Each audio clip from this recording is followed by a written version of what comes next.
So ayan, DIY tayo. Ayan, nakabili ako ng ano to. Ayan, sa Shopee. Tapos ito ang i-DIY natin.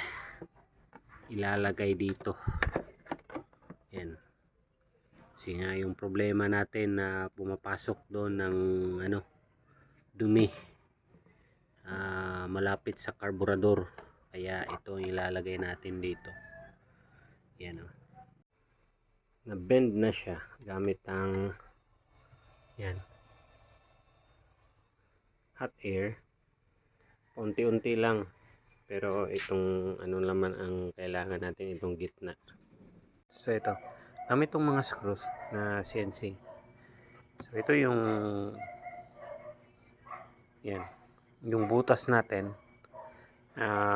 May adjuster siya. So hindi siya isang buong ano lang butas, kundi pwedeng i-adjust kasi nga hindi natin makita ang proper adjustment niya if align ba. So ganito yung ginawa ko.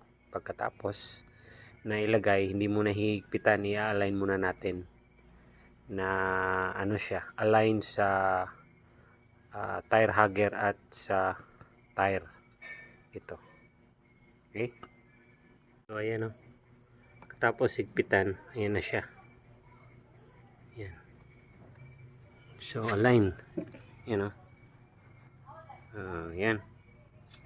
So malaking tulong to guys, lalo na't naka open air box tayo na hindi tatalsik doon sa may bandang carb ang dumi. Ayan. Okay, ayos. Tapos din kahit gabi na.